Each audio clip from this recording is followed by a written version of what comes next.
ನೀವಿಲ್ಲಿ ನೋಡುತ್ತಿರುವಂತಹ ಬೃಹತ್ತಾದ ಮರ ಇಪ್ಪೆ ಮರ. ಈ ಇಪ್ಪೆ ಮರದಿಂದ ಮನುಷ್ಯನಿಗೆ ಏನೆಲ್ಲ ಉಪಯೋಗಗಳಿವೆ ಎನ್ನುವ ಅನೇಕ ಮಹತ್ವದ ಸಂಗತಿಗಳನ್ನು ನಿಮ್ಮೊಂದಿಗೆ ಹಂಚಿಕೊಳ್ಳುವುದಕ್ಕೆ ಮುಂಚೆ ಈ ಭೂಮಿ ಮೇಲೆ ಈ ಗಿಡ ಮರ ಸಸ್ಯಗಳು ಹೇಗೆ ಬಂದವು ಅನ್ನುವ ಸ್ವಾರಸ್ಯಕರವಾದ ಒಂದು ಪುಟ್ಟ ಕಥೆಯನ್ನು ಹೇಳಿಬಿಡ್ತೀನಿ, ಕೇಳಿ. ಈ ಮನುಷ್ಯರು ಭೂಮಿ ಮೇಲೆ ಬರುವುದಕ್ಕಿಂತ 3 ಯುಗಗಳ ಮುಂಚೆ ದೇವರು ಈ ಗಿಡ ಮರ ಸಸ್ಯಗಳನ್ನು ಈ ಭೂಮಿ ಮೇಲೆ ಬೆಳೆಸಿದನೆಂಬ ಮಾತಿದೆ. ಈ ಭೂಮಿ ಮೇಲಿರುವ ಗಿಡ ಮರ ಸಸ್ಯಗಳೆಲ್ಲವೂ ಕೂಡ ದೇವತೆಗಳ ಮಕ್ಕಳು ಎನ್ನುವ ಒಂದು ಸ್ವಾರಸ್ಯಕರವಾದಂತಹ ಕತೆ ಕೂಡ ಇದೆ. ಅದೇನಪ್ಪ ಅಂದರೆ, ಈ ದೇವಾನುದೇವತೆ ಮಕ್ಕಳು ದೇವಲೋಕದಲ್ಲಿದ್ದಾಗ ಈ ಬೆಳದಿಂಗಳು ಚೆಲ್ಲಿದಂಥ ಭೂಮಿಯನ್ನು ನೋಡ್ತಾರೆ. ಈ ಭೂಮಿಯನ್ನು ನೋಡಿ ನಾವು ಕೂಡ ಅಲ್ಲಿ ಹೋಗಿ ಆಟ ಆಡಬೇಕು ಅನ್ನುವ ಅಪೇಕ್ಷೆ ಅವರಲ್ಲಿ ಉಂಟಾಗ್ತದೆ. ಆಗ ಅವರು ತಮ್ಮ ತಂದೆ ತಾಯಿಗಳಾದಂತಹ ದೇವಾನುದೇವತೆಗಳನ್ನು ಕೇಳ್ತಾರೆ, ನಾವು ಆ ಬಯಲು ಭೂಮಿಗೆ ಹೋಗಿ ಆಟವಾಡ್ಬೋದೇ ಅಂತ ಹೇಳಿ. ಹೌದು, ನೀವು ಆ ಬಯಲು ಭೂಮಿಗೆ ಹೋಗಿ ಆ ಬೆಳದಿಂಗಳಲ್ಲಿ ಆಟ ಆಡ್ಬೋದು, ಆದರೆ ಬೆಳಕಾಗುವ ಮುಂಚೆ ನೀವು ಮರಳಿ ದೇವಲೋಕಕ್ಕೆ ಬಂದುಬಿಡಬೇಕು ಅಂತೇಳಿ ಆ ದೇವಾನುದೇವತೆಗಳಾದಂಥ ತಂದೆ ತಾಯಿಗಳು ಇವರಿಗೆ ಎಚ್ಚರಿಕೆಯನ್ನು ನೀಡ್ತಾರೆ. ಅವರ ಎಚ್ಚರಿಕೆಯಂತೆಯೇ ಮಕ್ಕಳು, ಅಂದರೆ ದೇವಾನುದೇವತೆಗಳ ಮಕ್ಕಳು ಈ ಭೂಲೋಕಕ್ಕೆ ಬಂದು ಬೆಳದಿಂಗಳಿನಲ್ಲಿ ಆಟವನ್ನು ಆಡ್ತಾ ಇರ್ತಾರೆ. ಆಟದಲ್ಲಿ ಅದೆಷ್ಟು ತಲ್ಲೀನರಾಗಿರ್ತಾರೆ ಅಂದರೆ ಬೆಳಕಾಗುವುದು ಅವ್ರಿಗೆ ಗೊತ್ತೇ ಆಗಲ್ಲ. ಈಗ ಬೆಳಕಾಗ್ಬಿಡ್ತದಲ್ಲ, ಮತ್ತೆ ಮರಳಿ ಅವರು ದೇವಲೋಕಕ್ಕೆ ಹೋಗ್ಲಿಕ್ಕಾಗಲ್ಲ. ಹೀಗಾಗಿ ದೇವಾನುದೇವತೆಗಳು ಈ ಮಕ್ಕಳೆಲ್ಲರನ್ನೂ ಕೂಡ ಭೂಮಿ ಮೇಲೆ ಈ ಗಿಡ ಮರ ಸಸ್ಯಗಳನ್ನಾಗಿ ಸೃಷ್ಟಿಸಿದರು ಎಂಬುದು ಒಂದು ಪುರಾಣದ ಕಥೆಯಾಗಿದೆ. ಆದ್ದರಿಂದಲೇ ನಾವು ಮನುಷ್ಯರು ಈ ಭೂಮಿ ಮೇಲಿರುವ ಕೆಲವೊಂದು ಗಿಡ ಮರಗಳನ್ನು ಸಾಕ್ಷಾತ್ ದೇವತೆಗಳೆಂದೇ ಪೂಜಿಸ್ತೇವೆ. ಇನ್ನು ನಾವು ಈ ಇಪ್ಪೆ ಮರದ ವಿಷಯಕ್ಕೆ ಬರೋಣ. ನಮ್ಮ ಭಾರತದಲ್ಲಿ ಗೊಂಡ ಎನ್ನುವ ಒಂದು ಬುಡಕಟ್ಟು ಸಮುದಾಯ ಇದೆ. ಈ ಸಮುದಾಯದಲ್ಲಿ ಈ ಚಳಿಗಾಲದಲ್ಲೇನಾದರೂ ಮಗು ಜನಿಸಿದರೆ ಆ ಮಗುವಿಗೆ ತಾಯಿ ಹಾಲಿಗೂ ಮೊದಲು ಈ ಹಿಪ್ಪೆ ಹಣ್ಣಿನ ರಸವನ್ನು ನೆಕ್ಕಿಸ್ತಾರಂತೆ. ಯಾಕೆಂದರೆ ಅದು ಈ ಆದಿವಾಸಿಗಳ, ಅಂದರೆ ಆ ಗೊಂಡ ಬುಡಕಟ್ಟು ಸಮುದಾಯದ ಪಾಲಿನ ಪವಿತ್ರ ಮರ ಆಗಿದೆ, ಆರಾಧನೆಯ ಮರ ಆಗಿದೆ. ಅಂದರೆ ನಾವು ಈ ಬುಡಕಟ್ಟು ವಾಸಿಗಳ ಈ ಆಚರಣೆಯಿಂದ ಏನನ್ನು ಅರ್ಥ ಮಾಡ್ಕೊಳ್ಬೇಕಪ್ಪ ಅಂದರೆ, ತಾಯಿ ಹಾಲಿಗಿಂತಲೂ ಕೂಡ ಈ ಇಪ್ಪೆ ಹಣ್ಣಿನ ರಸ ಶ್ರೇಷ್ಠ ಅಂತ. ಆದ್ದರಿಂದಲೇ ಇದನ್ನು ಇಂಗ್ಲೀಷ್ನಲ್ಲಿ ಹನಿ ಟ್ರೀ ಅಂತ ಹೇಳಿ ಕರೀತಾರೆ. ಹಾಗೆ ಇನ್ನೊಂದು ಹೆಸರು ಏನು ಗೊತ್ತಾ, ಬಟರ್ ಟ್ರೀ ಅಂತಲೂ ಕೂಡ ಇಂಗ್ಲೀಷ್ನಲ್ಲಿ ಕರೀತಾರೆ. ಅಂದ ಹಾಗೆ ಈ ಹಿಪ್ಪೆ ಮರದ ಹೂವು, ಚಿಗುರು, ಎಲೆ, ಕಾಂಡ, ಇದರ ಹಣ್ಣು, ಬೀಜ ಎಲ್ಲವೂ ಕೂಡ ಆಯುರ್ವೇದದಲ್ಲಿ ಔಷಧಿಯಾಗಿ ಬಳಕೆಯಾಗ್ತದೆ.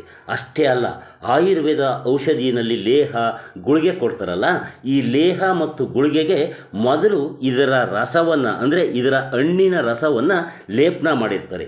ಯಾಕಂತೆ ಅಂದರೆ ಅದು ಜೇನುತುಪ್ಪಕ್ಕಿಂತ ಶ್ರೇಷ್ಠ ಅನ್ನುವ ನಂಬಿಕೆ ಆಯುರ್ವೇದದಲ್ಲಿ ಇದೆ.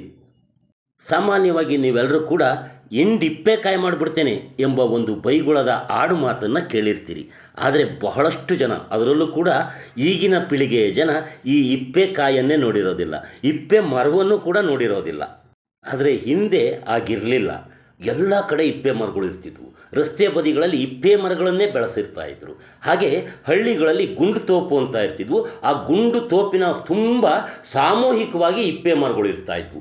ನಾವು ಬಾಲ್ಯಕಾಲದಲ್ಲಿ ಈ ಇಪ್ಪೆ ಮರದಿಂದ ಬೀಳ್ತಿದ್ದಂತಹ ಅದರ ಬೀಜಗಳನ್ನು ಆಯ್ಕೊಂಡು ಬಂದು ಅವುಗಳನ್ನು ಅಂಗಡಿಗೆ ಕೊಟ್ಟು ಅಂಗಡಿನಲ್ಲಿ ಕೊಡ್ತಿದ್ದಂತಹ ಕಡಲೆ ಬೀಜವನ್ನು, ಕಡಲೆಯನ್ನು ತಿಂತಾಯಿದ್ವು. ಹಾಗೆ ವಾರಕ್ಕೊಮ್ಮೆ ಸೈಕಲ್ನಲ್ಲೊಬ್ಬ ಆ ಇಪ್ಪೆ ಬೀಜಗಳನ್ನು ಕೊಂಡ್ಕೊಳ್ಳಿಕ್ಕೆ ಬರ್ತಿದ್ದ. ಆತನಿಗೆ ಮಾರಿ ಆತನಿಂದ ದುಡ್ಡನ್ನು ಇಸ್ಕೊಳ್ತಾ ಇದ್ವಿ. ಅದರಿಂದಲೇ ಅದೆಷ್ಟೋ ಮಕ್ಕಳು ತಮ್ಮ ಶಾಲೆಯನ್ನು, ಅಂದರೆ ಸ್ಕೂಲ್ಗೆ ಬೇಕಾದ ಸಾಮಗ್ರಿಗಳನ್ನು ಕೊಂಡು ಶಾಲೆಗೆ ಹೋಗ್ತಾಯಿದ್ರು. ಹಾಗೆ ಕೊಂಡ್ಕೊಂಡು ಹೋದಂತಹ ಇಪ್ಪೆ ಬೀಜಗಳನ್ನು ಏನು ಮಾಡ್ತಿದ್ರಪ್ಪ ಅಂದರೆ, ಆ ಇಪ್ಪೆ ಬೀಜಗಳಿಂದ ಎಣ್ಣೆಯನ್ನು ತೆಗಿತಾಯಿದ್ರು. ಆ ಎಣ್ಣೆ ಇಂದಿನ ಕಾಲದಲ್ಲಿ, ಅಂದರೆ ಈ ವಿದ್ಯುತ್ ಸಂಪರ್ಕ ಇಲ್ಲದ ಕಾಲದಲ್ಲಿ ಮನೆಯಲ್ಲಿ ದೀಪ ಉರಿಸಲಿಕ್ಕೆ ಪ್ರಮುಖವಾದಂತಹ ಎಣ್ಣೆಯೇ ಈ ಇಪ್ಪೆ ಎಣ್ಣೆ ಆಗಿತ್ತು.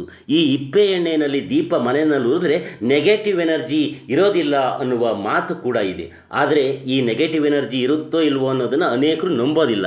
ಆದರೆ ಸೊಳ್ಳೆಯಂತೂ ಆ ಮನೆಯಲ್ಲಿ ಇರ್ತಿರಲಿಲ್ಲ. ಇಪ್ಪೆ ಎಣ್ಣೆಯ ದೀಪ ಹಚ್ಚಿದ್ದಾರೆ ಅಂದರೆ ಆ ಮನೆಯಿಂದ ಸೊಳ್ಳೆಗಳು ಪಲಾಯನ ಮಾಡ್ತಾಯಿದ್ವು. ಈ ಇಪ್ಪೆ ಎಣ್ಣೆಯನ್ನು ಮನೆಯ ದೀಪಕ್ಕಷ್ಟೇ ಬಳಸದೆ ತಲೆಗೆ ಹಚ್ಕೊಳ್ಳಿಕ್ಕೆ ಕೂಡ ಬಳಸ್ತಾ ಇದ್ದರು.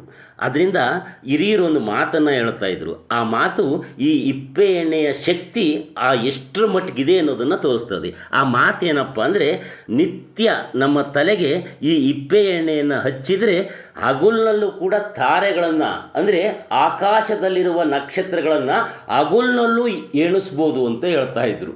ನೋಡಿ ಈ ಮಾತಿನ ಶಕ್ತಿ, ಅಂದರೆ ಈ ಮಾತಿನ ಧ್ವನಿ ಅದೆಷ್ಟಿದೆ ಅಂದರೆ, ಹಗಲೊತ್ತಿನಲ್ಲಿ ಎಲ್ಲಾದರೂ ಕೂಡ ನಕ್ಷತ್ರಗಳು ಕಾಣಲಿಕ್ಕೆ ಸಾಧ್ಯವೆ, ಕಾಣೋದಿಲ್ಲ. ಆದರೆ ಇಪ್ಪೆ ಎಣ್ಣೆಯನ್ನು ಹಚ್ಚಿದರೆ ನಮ್ಮ ತಲೆ, ನಮ್ಮ ಕಣ್ಣಿನ ದೃಷ್ಟಿ ಅಷ್ಟು ತೀಕ್ಷ್ಣವಾಗಿರ್ತದೆ ಎನ್ನುವ ಮಾತಿನ ಅರ್ಥ ಇದಾಗಿತ್ತು. ಈ ಇಪ್ಪೆ ಮರದ ಬಗ್ಗೆ ನಮ್ಮ ಹಿರಿಯರು ಹೇಳ್ತಿದ್ದಂತಹ ಇನ್ನೊಂದು ಮಾತು ಕೂಡ ನೆನಪಾಗ್ತದೆ. ಆ ಮಾತು ಏನಪ್ಪ ಅಂದರೆ, ನಿತ್ಯ ಈ ಇಪ್ಪೆ ಮರದ ನೆರಳಿನಲ್ಲಿ ಕೂತಿದ್ದರೆ ಯಾರಿಗಾದರೂ ಏನೇ ಕಾಯಿಲೆಗಳಿರಲಿ ಅವೆಲ್ಲವೂ ಕೂಡ ಸರ್ವನಾಶವಾಗಿ ಹೋಗ್ತವೆ, ಅಷ್ಟು ಆರೋಗ್ಯವಂತನಾಗ್ತಾನೆ ಅಂತ ಹೇಳ್ತಾ ಇದ್ರು. ಅದರಿಂದಲೇ ಬಹುಶಃ ಈ ರಸ್ತೆ ಬದಿಗಳಲ್ಲಿ ಮತ್ತು ಈ ಗುಂಡು ತೋಪುಗಳಲ್ಲಿ ಈ ಮರಗಳನ್ನು ಬೆಳೆಸ್ತಾ ಇದ್ರು. ಯಾಕೆಂದರೆ ನಮ್ಮ ಜನರ ಆರೋಗ್ಯ ಸದೃಢವಾಗಿರಲಿ ಎನ್ನುವ ಕಾರಣದಿಂದ. ಈ ಇಪ್ಪೆ ಮರ ನಮ್ಮ ಭಾರತ, ನೇಪಾಳ, ಬರ್ಮಾ ಮತ್ತು ಶ್ರೀಲಂಕಾ ದೇಶಗಳಿಗೆ ಸ್ಥಳೀಯವಾಗಿದೆ. ಅಂದರೆ ಈ ಎಲ್ಲ ದೇಶಗಳಿಗೆ ಇದು ದೇಶಿ ಮರವಾಗಿದೆ. ಅಕಸ್ಮಾತ್ ಬೇರೆ ದೇಶಗಳಲ್ಲಿ ಈ ಇಪ್ಪೆ ಮರ ಇದ್ದರೂ ಕೂಡ ಅದು ವಲಸೆ ಹೋಗಿರುವಂಥದ್ದಾಗಿದೆ. ಈ ಇಪ್ಪೆ ಮರ ಭಾಳ ವೇಗವಾಗಿ ಬೆಳೆಯುವಂಥ ಮರವಾಗಿದ್ದು ಸರಿಸುಮಾರು 20 ಮೀಟರ್ ಎತ್ತರಕ್ಕೆ ಬೆಳೀತದೆ ಮತ್ತು ಬಹಳ ವರ್ಷಗಳ ಕಾಲ ಇದು ಬದುಕಿರ್ತದೆ. ಈ ಇಪ್ಪೆ ಮರದ ಸೈಂಟಿಫಿಕ್ ನೇಮು, ಅಂದರೆ ಸಸ್ಯಶಾಸ್ತ್ರೀಯ ಹೆಸರು ಮಧುಕ ಲಾಂಗಿಫೋಲಿಯಾ ಅಂತೇಳಿ. ಇದರ ಕುಟುಂಬ ಸಫೋಟೇಸಿ. ಈ ಇಪ್ಪೆ ಮರ ಬಹು ಉಪಯೋಗಿ ಮರವಾಗಿದ್ದು ಇದರ ಹೂವುಗಳು, ಹಣ್ಣುಗಳು ಮತ್ತು ಇದರ ಬೀಜಗಳು ಸಾಂಪ್ರದಾಯಿಕ ಆಹಾರವಾಗಿ ಮತ್ತು ಆಯುರ್ವೇದದಲ್ಲಿ ಔಷಧಿಯಾಗಿ ಮಹತ್ತರವಾದಂತಹ ಪಾತ್ರವನ್ನು ವಹಿಸ್ತವೆ. ಈ ಇಪ್ಪೆ ಮರದ ಬೀಜ, ಹೂವು, ಹಣ್ಣು, ಇದರ ತೊಗಟೆ ಎಲ್ಲವೂ ಕೂಡ ಔಷಧೀಯ ಗುಣವನ್ನು ಹೊಂದಿದ್ದು ಅನೇಕ ಕಾಯಿಲೆಗಳಿಗೆ ಮದ್ದಾಗಿದೆ. ಹೀಗಾಗಿ ಆಯುರ್ವೇದದಲ್ಲಿ ಈ ಇಪ್ಪೆ ಮರದ ಉತ್ಪನ್ನಗಳಿಂದ ತಯಾರಿಸಿದಂತಹ ಮಧುಕಾಸನ್, ಕುಟಜಾರಿಷ್ಟ, ಕನಕಾಸೌ, ಪಾರ್ಥಾಧಾರಿಷ್ಟ ಎಂಬ ಔಷಧಗಳನ್ನು ತಯಾರಿಸಿ ಮಾರಾಟ ಮಾಡಲಾಗ್ತಿದೆ. ಈ ಇಪ್ಪೆ ಮರ ನಮ್ಮ ಭಾರತದ ಎಲ್ಲ ಕಡೆ ಬೆಳೆಯುವಂತಹ ಮರ ಆಗಿದ್ದು ಇದು ಉಷ್ಣವಲಯದ ಮರ ಆಗಿದೆ. ಅಂದರೆ ಈ ಬರದ ಬೆಂಗಾಡು ಪ್ರದೇಶದಲ್ಲಿ ಕೂಡ ಬೆಳೀತದೆ, ನಮ್ಮ ಕರ್ನಾಟಕದಲ್ಲಿ ಕೂಡ ಎಲ್ಲ ಕಡೆ ಬೆಳೀತದೆ.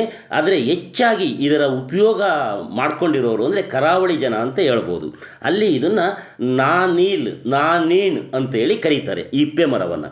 ಆದ್ದರಿಂದ ಕರಾವಳಿನಲ್ಲಿ ಕೆಲವು ಊರಿನ ಹೆಸರು ಕೂಡ ನಾನೀಲ್ ಅಂತ ಇದೆ, ಕೆಲವು ಜಾಗದ ಹೆಸರು ಕೂಡ ನಾನೀಲ್ ಅಂತ ಇದೆ, ಹಾಗೆ ಕೆಲವೊಂದು ಮನೆಗಳ ಹೆಸರು ಕೂಡ ನಾನೀಲ್ ಅಂತಲೇ ಇದೆ. ಆತ್ಮೀಯ ವೀಕ್ಷಕರೇ, ಈ ಇಪ್ಪೆ ಮರದ ಬಗ್ಗೆ ಹೇಳ್ತಾ ಹೋದರೆ ಇದೊಂದು ವಿಡಿಯೋ ಸಾಕಾಗೋದಿಲ್ಲ. ಯಾಕೆಂದರೆ ಈ ಇಪ್ಪೆ ಹೂವಿನ ಬಗ್ಗೆನೇ ಒಂದು ವಿಡಿಯೋ ಮಾಡ್ಬೋದು, ಈ ಮರದ ಔಷಧೀಯ ಗುಣಗಳ ಬಗ್ಗೆನೇ ಮತ್ತೊಂದು ವಿಡಿಯೋ ಮಾಡ್ಬೋದು. ಹೀಗಾಗಿ ಈ ವಿಡಿಯೋವನ್ನು ಇಲ್ಲಿ ಮುಗಿಸ್ತಿದ್ದೀನಿ. ಮತ್ತಷ್ಟು ವಿಡಿಯೋಗಳನ್ನು ಈ ಇಪ್ಪೆ ಮರದ ಬಗ್ಗೆ ಮಾಡಿ ಅನ್ನಂಗಿದ್ರೆ ಈ ವಿಡಿಯೋಗೊಂದು ಲೈಕ್ ಮಾಡಿ, ಹಾಗಂತ ಕಾಮೆಂಟ್ ಮಾಡಿ. ನೀವು ನೋಡುತ್ತಿರುವ ಈ ನೇಟಿವ್ ನೆಸ್ಟ್ ಯೂಟ್ಯೂಬ್ ಚಾನಲ್ಗೆ ಸಬ್ಸ್ಕ್ರೈಬ್ ಮಾಡ್ಕೊಳ್ಳಿ. ಈವರೆಗೆ ಈ ವಿಡಿಯೋ ನೋಡಿದ ನಿಮಗೆ ನಮಸ್ತೆ.